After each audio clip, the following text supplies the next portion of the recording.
받기는 더욱 힘들어 골백 번 넘게 사직서만 쓰고 휴지통에 넣기를 반복하고 있는 예즘입니다.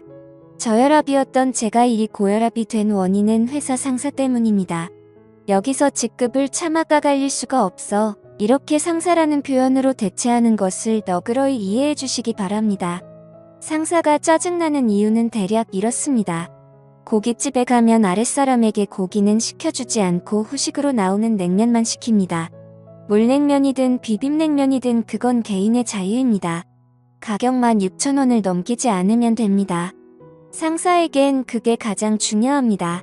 심지어 회식 자리에 흔하다는 술도 없습니다. 그러니 회식 막바지엔 냉면 그릇을 들고 모두가 건배를 외칩니다. 이를 보는 식당 직원들은 제 회사 사람들만 한심스럽다는 눈으로 쳐다봅니다. 그래서 저는 회식할 때마다 그런 회식 자리와 상사가 쪽팔립니다. 그래서 회식에 참여하기도 싫습니다. 상사는 워낙 짠돌이라 10만 원이 넘어가게끔 회식 비용을 사용하지 않습니다. 그렇게 근검절약해서 사용하고 남은 금액은 자신의 개인 비용으로 사용을 하죠. 그 개인 비용이 어디냐면 자신이 바람 피우며 현재 만나고 있는 내연녀입니다. 내연녀와 마트에서 장보기, 내연녀의 생활비, 내연녀와의 데이트 비용으로 사용하는 것입니다.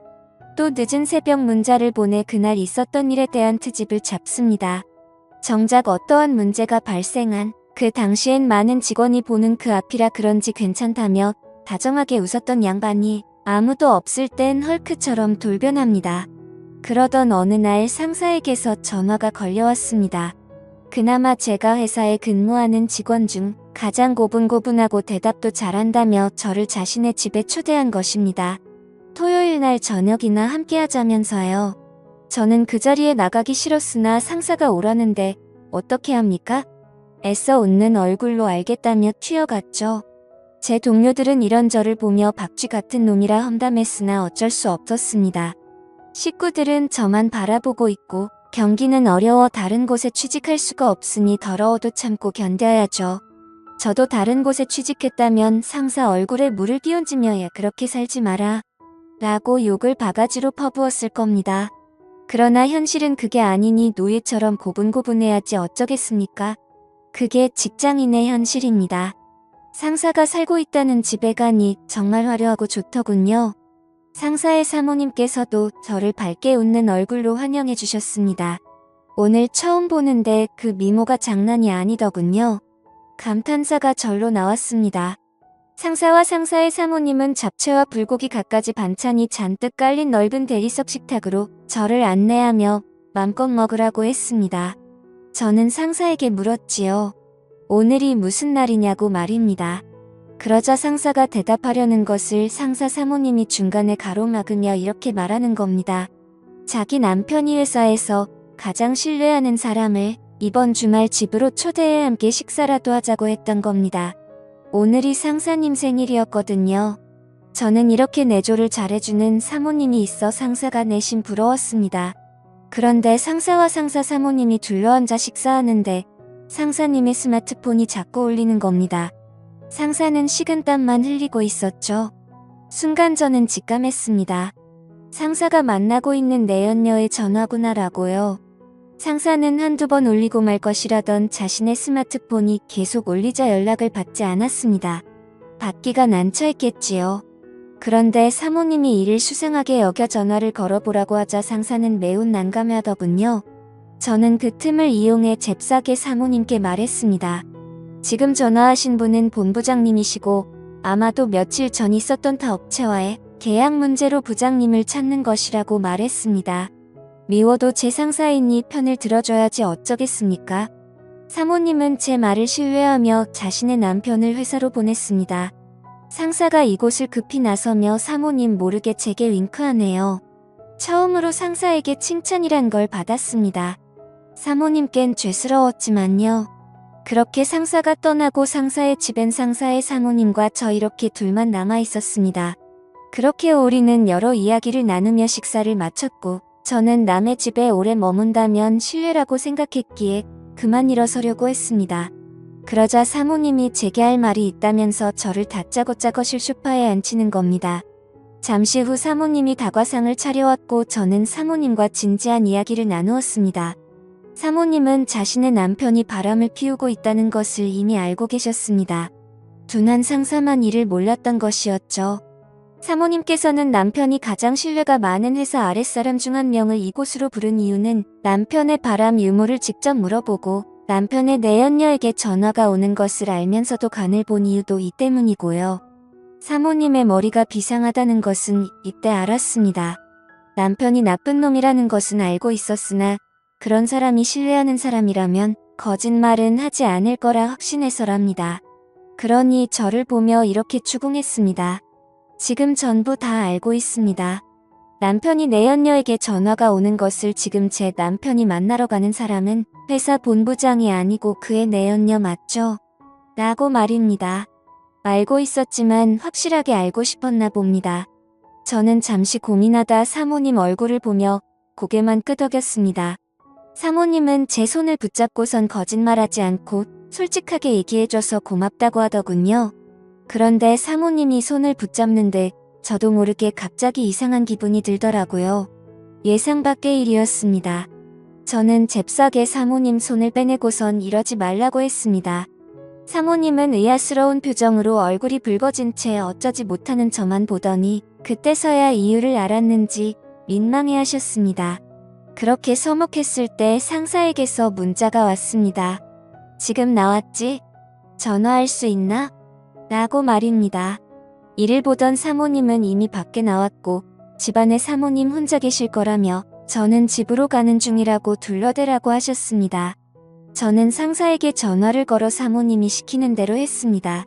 상사는 오늘 잘했다며 내일은 주말이니 푹 쉬고 월요일 날 회사에서 보자며 저와의 통화를 마쳤습니다.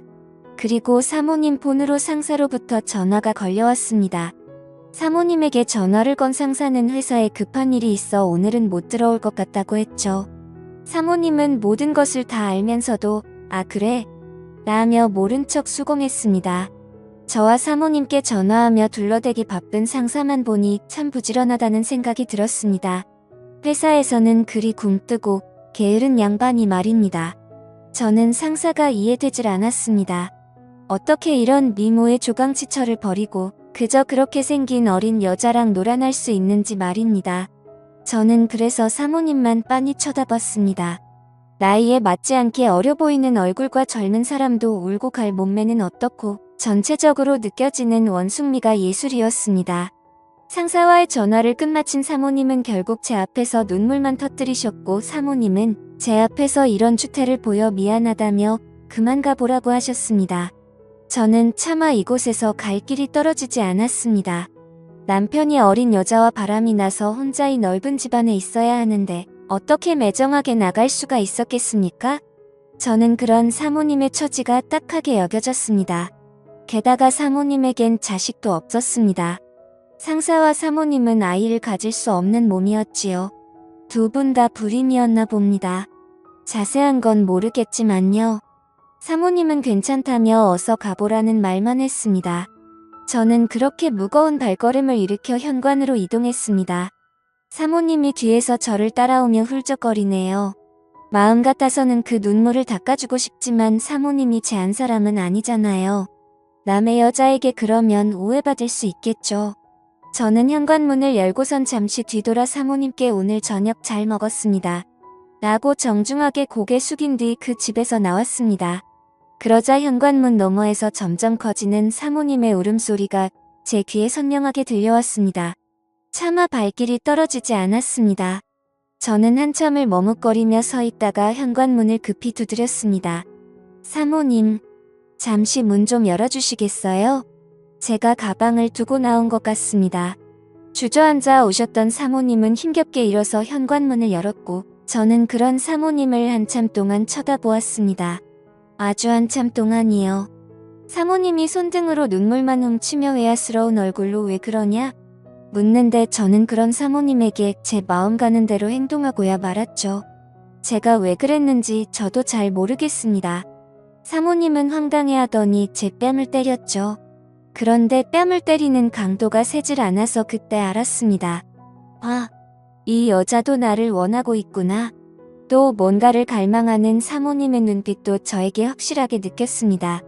그렇게 그날 저는 사모님과 누가 먼저라고 할 것도 없이 실수를 저지르고 말았던 거죠. 저도 그날은 상사와 마찬가지로 제 집에 들어가지 않았습니다. 다음날 상사가 자신의 사무실로 저를 불렀습니다. 그리고서 저를 칭찬해 주었지요. 그 후로 저는 회사에서 상사에게 칭찬받으며 아주 편하게 일하고 있습니다.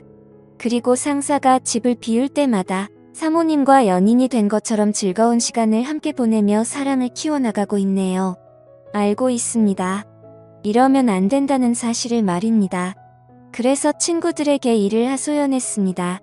그런데 친구들 반응이 예외입니다. 남자라서 그런가 적잖게 공감하더군요. 걸리면 불륜이고 잘 넘어가면 사랑이라면서요.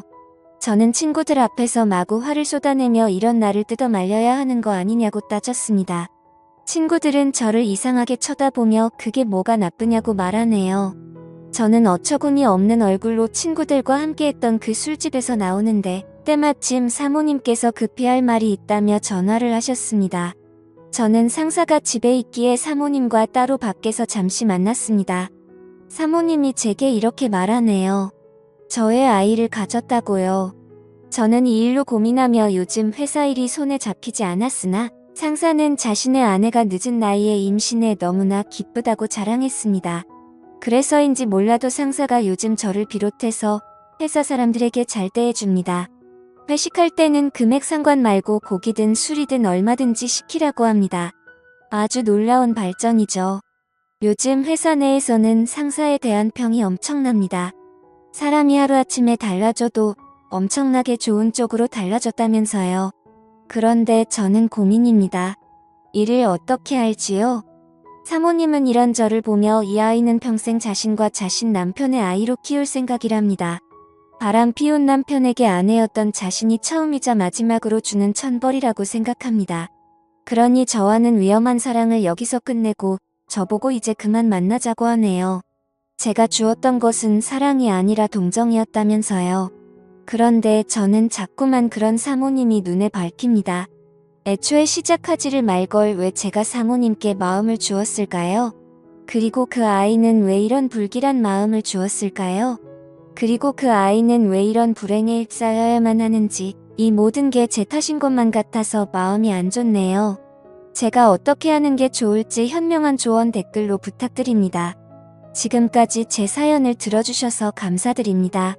구독과 좋아요 부탁드려요. 감사합니다.